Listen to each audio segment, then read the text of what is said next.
আজকে আমরা শিল্প সংস্কৃতি ক্লাসে হালকা একটু বিনোদন আমাদের আজকে যে অভিনয় করব যে স্ক্রিপ্টটা নবম জি শাখাকে কিন্তু আমরা ব্র্যান্ড মনে করি। জি শাখা কি একটা ব্র্যান্ড। এই জি শাখা থেকে কিন্তু শিল্প সংস্কৃতির কিছু কিছু জিনিসগুলো কিন্তু তোমরা অনেক কিছু ভালো পারো, অনেকে নাটক কবিতা গান। এই জন্য জি শাখা কিন্তু একটা ব্র্যান্ড। তো আসলে একটা জাতির শিল্প সংস্কৃতি কিন্তু ধ্বংস হয়ে গেলে সে জাতিটা ধ্বংস হয়ে গেল। আজকে আমরা শুধু লেখাপড়ার পাশাপাশি আমরা মাঝে মাঝে একটু বিনোদন করতে পারি, তাই না? এই হলো অবস্থা। ঠিক আছে, শুরু করলে না ছাগল 10টা ভাই ছাগল 10টা 10টা এই ভাই সব ঠিক আছে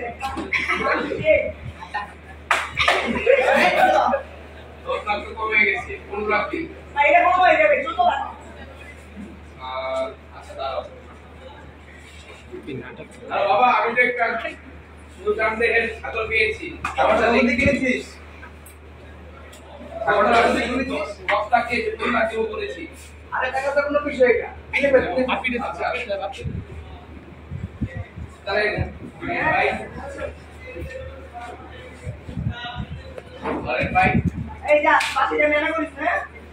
সুপ্রিয় জনগণবাসী, আমরা এখন করছি কোরবানির হাটে, আর এখানে দেখা যাচ্ছে অনেক ক্রয় বিক্রয় হচ্ছে। তো এই মুহূর্তে কি ছাগল নিয়ে যাচ্ছে বড় সড়ো, তো আমরা দেখবো এখানে ছাগলটির প্রাইস কত। ভাই কত নিল? ভাই দরকার শুধু 15 লাখ টাকা, আমি নিয়ে 14 লাখ টাকা। ভাই 14 লাখ টাকার ছাগল? কি ভাই ভাই এটা এই ছাগল লাগছে না তো ভাই। কাকে লাগছে?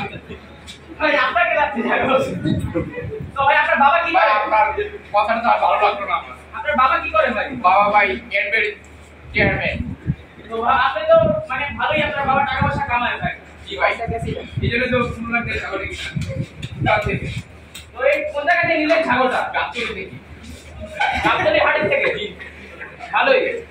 আচ্ছা ঠিক আছে ভাই, আপনার সাথে কথা বলে ভালো লাগলো। ভাই কত নিল? ভাই 15 লাখ ভাই। ছাগল কোনটা, যেটা 4 পায় না যেটা 2 পায়? ছাগল কোনটা রে ভাই? বুঝি এই ভাই তোরা কোনে লাগা মানে পড়া ইনকার বলা বলবে। দরজা লাগাই যা। এটা তো আমাদের ভাই। আরে ভাই ভাই এই আমি তো ভাই তোমাদের এলাকার বড় ভাই। আরে ঠিক ঠিক না ভাই। আর তোরা ভাই কেউ লাগবে না ভাই। ছাগল কোনটা কই তো কই ছাগল কোনটা রাস্তা না ভাই। কি বন্ধু কি বন্ধু দেখতে পাচ্ছি যে 14 লাখ টাকা ছাগল কিনেছে, তার বাবার সাথে আমরা এখন একটু কথা বলবো।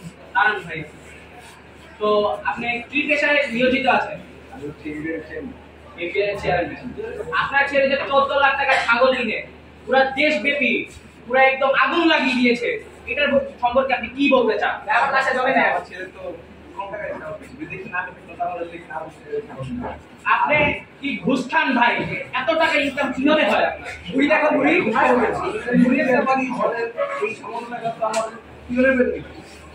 আমরা তাকে দেখতে পারি যে সে অনলাইনে গাড়িতে বসে নামাজ পড়ে, কিন্তু বাসায় সে নামাজ পড়ার সময় পায়নি। গাড়িতে সে নামাজ পড়ে সে নিজেকে সাধু বানাচ্ছে। আসলে সে কত বড় একটা ফ্রড আমরা সেই জানতে পারছি। তো আপনি কি আপনার হাতে দুটো জিনিস দেখতে পাচ্ছি, এগুলো কি কি ভাই? ভাই এটা তার 18 প্রো ম্যাক্স ভাই। 18 Pro Max ভাই। আমাকে একটা দাও দেবে? আমরা দেখতে পাচ্ছি তার বাবা 18 Pro Max চালায়, আর যে 14 লাখ টাকা ছাগল কিনেছে সে 70 Pro Max চালায়। এদিকে আসে, এই হলো তার ছেলে, গুণগত ছেলে। তার একটি গাড়ি, একটি নারী, অনেকগুলো নারী, অনেকগুলো টাকা। তার গাড়ি আছে 3 থেকে 4টা। কি কি আছে গাড়ি বাবা? একটি ক্রাউন, একটি প্রাডো, একটি প্রিমিয়াম। আমার অকাতের বাইরে আসলে ঠিকই বলেছে। মানে যারা এখন বর্তমানে যারা ম্যাজিস্ট্রেট তারাও এত গাড়ি নিতে পারে না, কিন্তু এই সামান্য সরকারি কর্মচারী কিভাবে তার ছেলেকে মাসে মাসে এত টাকা দিচ্ছে, এতগুলো গাড়ি কিভাবে দিচ্ছে? নিশ্চয়ই এর ভিতরে কোনো ঝামেলা আছে। আমাদের দেশকে ভালো করতে হবে, সুস্থ করতে হবে এবং দেশের দুর্নীতিবাজদের দমন করতে হবে ইনশাআল্লাহ।